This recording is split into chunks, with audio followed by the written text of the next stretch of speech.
Morning everyone. Bank Nifty के अंदर हमें एक गैप अप नज़र आ रहा है।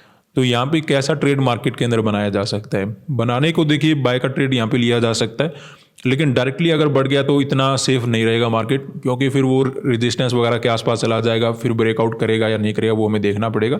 अगर थोड़ा बहुत नीचे हमें मिले तो वो हमारे लिए बेस्ट होगा, क्योंकि निफ्टी के अंदर थोड़ा हाई गैप अप है, तो इसमें भी हमें सेलिंग चाहिए होगा, क्योंकि अगर डायरेक्टली बढ़ना शुरू करेगा तो बायर ज़्यादा काम कर सकते, तो एक सेलिंग ज़बरदस्त आ जाए तो वो हमारे लिए ठीक है, उसमें प्रॉब्लम नहीं होगा।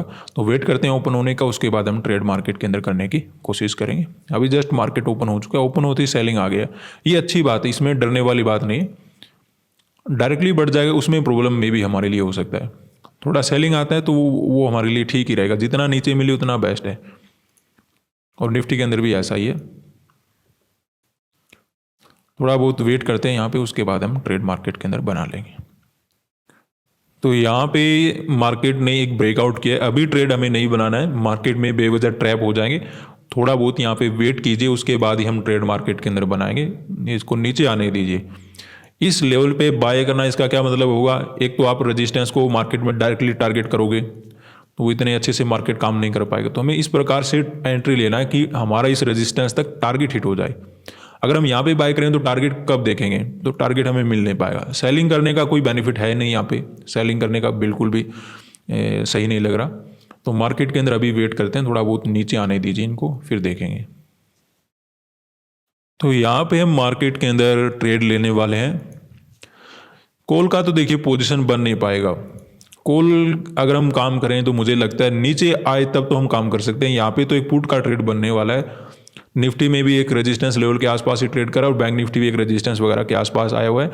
और मैं इस प्रकार का प्लानिंग बना के यहाँ पे ट्रेड करूँगा कि एक हमें इस प्रकार का टारगेट देखने को मिल जाए। वो फास्ट सेलिंग भी हो सकता है और धीरे धीरे भी सेलिंग हो सकता है, डिपेंडिंग अपॉन की मार्केट के अंदर कैंडल देखिए निकल गया ना मार्केट। क्योंकि यहाँ पे देखिए जिस प्रकार का मोमेंटम हो रहा है, तो मुझे ट्रेड तो मैं ले लेता हूँ, लेकिन हाँ थोड़ा अभी ऊपर आ गया तो अच्छी बात है, क्योंकि फास्ट कैंडल निकल जाता तो फिर हमें ट्रेड मिलता नहीं वो जो हमें चाहिए होता है। तो यहाँ पे हम क्या करेंगे, 200 रुपये का प्रीमियम हमें मिल रहा है, 47,800 का 900 क्वान्टिटी अपना बाय करेंगे।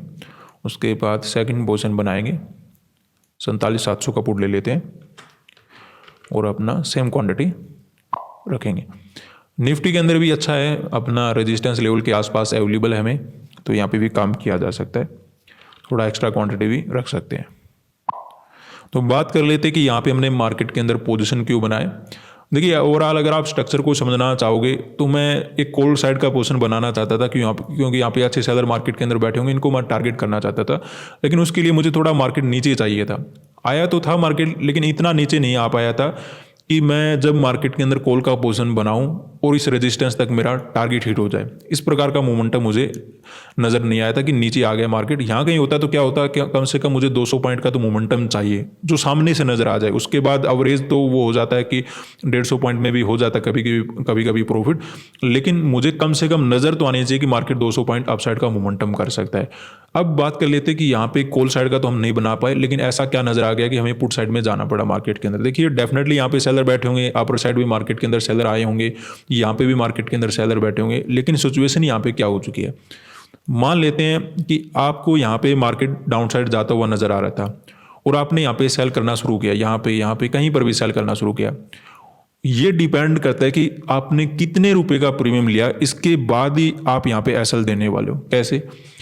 अगर आपने 400, 500 थोड़ा इन द मनी रखा या फिर हाई प्रीमियम के अकॉर्डिंग अगर पुट साइड का ट्रेड बनाया, तो जब मार्केट में गैप ओपन होगा तब आप क्या करोगे, ट्रेड कट करने के लिए भागोगे।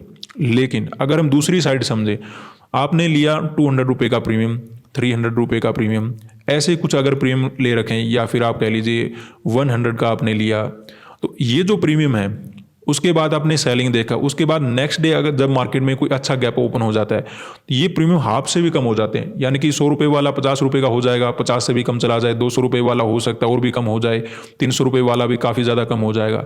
तो जब इतना ज़्यादा कम हो जाता है तो आप अपना पोजीशन कट नहीं करते, आप क्या करते हो, अपना पोजीशन होल्ड करते हो कि अब तो इतना तो लॉस हो गया, अब मैं आगे देखूंगा एक्सपायरी तक में भी मार्केट दोबारा से नीचे गिर जाए।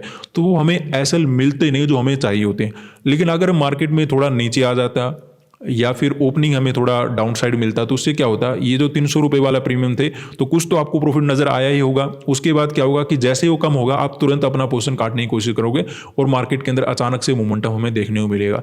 ये साइडवेज क्यों हो रहा है? क्योंकि देखिए मार्केट के अंदर मेजर एसएल या मेजर बाइंग तभी आएगा जब मार्केट में ये 3 टाइम का जो रेजिस्टेंस है इसका ब्रेकआउट होगा।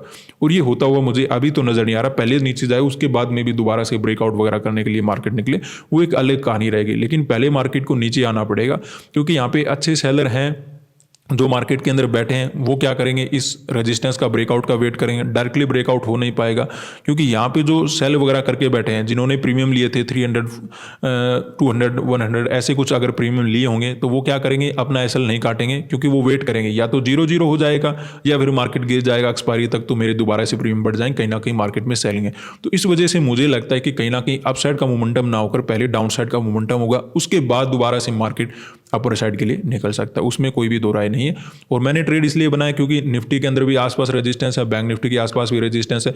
नीचे मिल जाता या फिर ओपनिंग हमें थोड़ा नीचे मिलता तो मे बी मैं कॉल का पोजीशन बनाना सेफ समझता। यहाँ पे मुझे लगता है कहीं ना कहीं हमें एसएल तभी मिलने वाली, या तो ये ब्रेकआउट का हम वेट करें, जो कि मुझे लगता है डायरेक्टली हो नहीं पाएगा जिस प्रकार अपसाइड का मोमेंटम करा है, क्योंकि एक ब्रेकआउट यहाँ पे मार्केट कर चुका है और दोबारा से यहीं पे मार्केट सपोर्ट लेने की कोशिश करा है, तो ये कहीं ना कहीं नीचे ही आने वाला है। एक बार नीचे आएगा तो कम से कम क्लोजिंग प्राइस का ब्रेकडाउन हमें दे सकता है, जहाँ पे हमें टारगेट वगैरह भी अचीव हो सकता है, और सेलिंग भी फास्ट होगा। अगर मार्केट को दोबारा अगर घूमना है तो सेलिंग भी फास्ट होगा, ये आपको समझ लेना चाहिए। तो जिससे आपको पता लग जाएगा कि आगे का मार्केट में डायरेक्शन कैसे ही रहने वाला है। और निफ्टी और बैंक निफ्टी के अंदर कहीं ना कहीं ऐसा ही माहौल है, इसमें कोई दोनों में कोई चेंज नहीं है। इसमें भी सेलिंग आएगा तो लगभग 21,570 यहाँ तक मार्केट आ सकता है, आराम से आ जाएगा। और यहाँ पे भी हमें क्लोजिंग प्राइस, ये जो अपना लोअर पॉइंट, इसका भी ब्रेकडाउन वगैरह देखने को मिल सकता है। यहाँ पे ट्रेड क्यों नहीं कट हुए, क्योंकि यहाँ पे जिस प्रकार का सेलिंग था, हो सकता है रैंडम सेलर थे मार्केट के अंदर, डेफिनेटली आए होंगे, लेकिन वो पोजीशन कट नहीं करे। क्यों नहीं करे? क्योंकि उन्होंने जो प्रीमियम लिया था वो हाफ से भी कम हो चुका है, और जब हाफ से प्रीमियम कम हो जाते हैं तो आप ये प्लान बनाना शुरू कर दो कि मुझे कुछ नहीं, मतलब अब मार्केट या तो गिर जाए या फिर मेरा लॉस इतना हो चुका है, अब मैं कट करके भी इसका क्या करूंगा।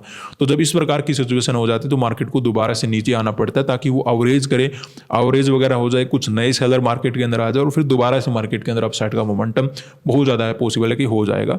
तो नीचे मिलता तो मे भी हमारे लिए कॉल साइड में सेफ रहता, अगर ऊपर हमें मिल रहा है तो कहीं ना कहीं पुट साइड में हमारे लिए सेफ रहने वाला है। इसीलिए मैंने पुट साइड का मार्केट के अंदर ट्रेड बनाया। अभी देखते हैं मार्केट के अंदर हमें मोमेंटम काफ़ी अच्छा चाहिए होगा। निफ्टी के अंदर और भी ज़्यादा तेज़ी का सेलिंग देखने मिल सकता है, 560 तक भी मार्केट आ सकता है, जो कि आपका देखिए ये जो सपोर्ट मार्केट ने बना रखा है, इस सपोर्ट तक मार्केट आ सकता है, यहाँ तक आ सकता है। और अपना बैंक निफ्टी है वो मिनिमम देखिए ज़्यादा तो आसपास नहीं आएगा, क्योंकि क्लोजिंग प्राइस के आसपास 500 का लेवल है, तो ये थोड़ा पहले ही यहाँ तक मोमेंटम करे, 560 यहाँ तक ज़्यादा से ज़्यादा बड़ा सेलिंग तो मैं एक्सपेक्टेड नहीं कर रहा हूँ मार्केट के अंदर, आना तो नहीं चाहिए, और अगर आ जाएगा तो वो भी अच्छी बात है हमारे लिए। तो मार्केट के अंदर देखते हैं क्या होता है, अभी हमें वेट करना होगा। तो यहाँ पे हमें अच्छा बेनिफिट नज़र आना शुरू हो चुका है। अब आप ध्यान से देखिए, यहाँ पे एक बार मार्केट ने सपोर्ट ले रखा है, दूसरी बार सपोर्ट लेने वाला है, और इस बार मार्केट में जब ब्रेकडाउन होगा तो हमें क्या करना होगा, टारगेट बुकिंग करना होगा। ये ध्यान रखिए आप, क्योंकि मार्केट इतना अच्छा सेलिंग अगर आपको दे देता है तो आपको बिल्कुल सेंस लगा लेना कि आपको बड़ा टारगेट नहीं मिलने वाला, डायरेक्ट टारगेट बुकिंग करके आप भाग सकते हो। और निफ्टी के अंदर भी कुछ ऐसा ही है, यहाँ पे अपना क्लोजिंग प्राइस का ब्रेकडाउन ऑलमोस्ट हो चुका है, थोड़ा नीचे आने दीजिए, उसके बाद डेफिनेटली यहाँ पे भी टारगेट वगैरह बुकिंग हो जाएगा। फास्ट सेलिंग निफ्टी में ज़्यादा सेलिंग आएगा, बैंक निफ्टी में थोड़ा कम सेलिंग आएगा, क्योंकि मार्केट को ज़्यादा तो नीचे जाना नहीं है। अगर जाना होता तो ये बहुत कुछ कर सकता था, गैप डाउन ओपन हो सकता था, ओपन होते गिर सकता था, या फिर छोटा अपना ओपनिंग देता वहीं से सेलिंग आ जाता, बहुत कुछ सिचुएशन थी मार्केट के पास। अभी सेलिंग में नहीं आने वाला है, लेकिन इतना तंग कर सकता है कि बायर के एसएल खा जाएगा और सेलर को अवरेज कर देगा, उसके बाद दोबारा से अपसाइड का मोमेंटम आ जाएगा। ये होता है, हमेशा होता है। तो मार्केट के अंदर अभी वेट करना है, हमें अच्छे प्रीमियम नज़र आ रहे हैं, थोड़ा बहुत और बढ़ने दीजिए, ब्रेकडाउन वगैरह होने दीजिए, डेफिनेटली हम टारगेट वगैरह बुकिंग करके भाग जाएंगे। तो यहाँ पे मार्केट अपने आप को थोड़ा बहुत होल्ड कर रहा है, छोटे छोटे ग्रीन कैंडल भी बनना शुरू हो चुके हैं, और हमें बहुत अच्छा बेनिफिट नज़र आ रहा है, तो एग्जिट वगैरह कर लेते हैं। एग्जिट करने का ये भी रीज़न है कि ज़्यादा से ज़्यादा मैं ये एक्सपेक्टेड कर रहा हूँ कि 30 से 40 पॉइंट का मोमेंटम और आ सकता है। इससे ज़्यादा तो फिर 47,500 या फिर मोस्ट इंपोर्टेंट सपोर्ट वगैरह के नीचे काम करेगा, तभी जाकर हमें सेलिंग नज़र आ सकता है, अदरवाइज कहीं से भी मार्केट में रिकवरी वगैरह हो सकता है। अभी तो मे भी नहीं होगा, जिस प्रकार का स्ट्रक्चर है निफ्टी के अंदर, देखिए क्या हो चुका है, यहाँ पे एक सपोर्ट वगैरह दूसरे लोगों ने लगा रखा हो, तो यहाँ से तो ऊपर जाना मे भी पॉसिबल नहीं हो पाएगा। किसी ने यहाँ पे लगा रखा हो, यहाँ से भी ऊपर जाना पॉसिबल नहीं है। किसी ने यहाँ पे लगा रखा हो तो ये भी पॉसिबल नहीं होगा। तो इन सपोर्ट वगैरह तो ब्रेकडाउन में भी मार्केट कर सकता है, लेकिन उसके बाद में भी दोबारा से मार्केट अपने आप को कवर अप करने की कोशिश करे। लेकिन अगर गलती से कोई ग्रीन कैंडल बन गया हो, और हम देखिए गलत कहाँ पे भी हो सकते हैं, अगर आपको टारगेट नजर आ रहा है तो एग्जिट वगैरह लेके निकल जाओ। क्योंकि शुरुआत में हमने जो प्लान बनाया था कि अगर जिस प्रकार का ओपनिंग है हमें कुछ अच्छा सेलिंग देखने को मिलेगा तो हम क्या कर सकते हैं, कॉल का पोजीशन बना सकते हैं। डायरेक्टली ऊपर जाने में मेरा कोई भी प्लान नहीं था जिस प्रकार का मुझे ओपनिंग नजर आ रहा था, क्योंकि यहाँ पे कॉल का पोजीशन बनाया नहीं जा सकता था, आसपास रेजिस्टेंस लेवल था। और पुट का मैं कोई सेंस लगा के बैठा नहीं था कि मिलेगा या नहीं मिलेगा। फिर ओवरऑल हमें क्या नजर आया कि एक बात समझ में आई कि यहाँ पे जो पुट वगैरह लेके बैठे हुए और जिस प्रकार का मोमेंटम नजर आ रहा है तो ये अपना पोजीशन नहीं काटने वाले। क्यों नहीं कट करने वाले? क्योंकि जो इन्होंने प्रीमियम लिया था, अगर अच्छे प्रीमियम लिए होंगे तो उन्होंने कट कर लिए होंगे। मान लेते हैं आपने 500 का लिया, 400 का लिया, 600 का लिया, तो उन्होंने तो तुरंत अपना पोजीशन कट करने का कोशिश किया जैसे ही गैप अप नजर आया होगा। और जिन्होंने थोड़े कम प्रीमियम लिए थे, 300 के लिए थे, 200 के लिए थे, 100 के लिए थे, तो हाफ से भी ज़्यादा कम हो चुके होंगे, तो वो अपना पोजीशन कहीं ना कहीं होल्ड करने वाले हैं एक्सपायरी तक कि अब तो जो हो गया, अब मैं क्या करने वाला हूँ, इस पोजीशन में मेरा कुछ बचेगा भी नहीं। अगर मैंने 100 रुपये का लिया था, मेरा 30 से 40 रुपये का चल रहा है, तो मैं most of the time position नहीं कट करूँगा। तो इस प्रकार की साइकोलॉजी को समझकर मुझे लगा कि कहीं ना कहीं यहाँ पे भी रेजिस्टेंस लेवल है, या तो सेलर को अवरेज करेगा उसके बाद पोजीशन कट कर सकता है, या फिर कहीं ना कहीं सेलिंग में आने वाला है, डायरेक्टली तो रेजिस्टेंस का ब्रेकआउट नहीं कर पाएगा। तो दोनों इंडेक्स के अंदर यहाँ पे भी रेजिस्टेंस लेवल था और अपना निफ्टी के अंदर भी रेजिस्टेंस लेवल था। तो आसपास सेलिंग देखते हुए मैंने मार्केट के अंदर एक पुट साइड का ट्रेड बनाया था। एक अच्छा मोमेंटम कैप्चर करने के बाद मार्केट के अंदर निकल के बड़ा सेलिंग एक्सपेक्टेड नहीं कर सकती अभी हम। बड़ा सेलिंग आएगा इस सपोर्ट के नीचे, 500 के नीचे, उसके बाद अदरवाइज ये कहीं से भी रिकवरी वगैरह में कन्वर्ट हो सकता है। इस बात का आपको ध्यान रखना चाहिए। तो आज के लिए इतना ही, धन्यवाद।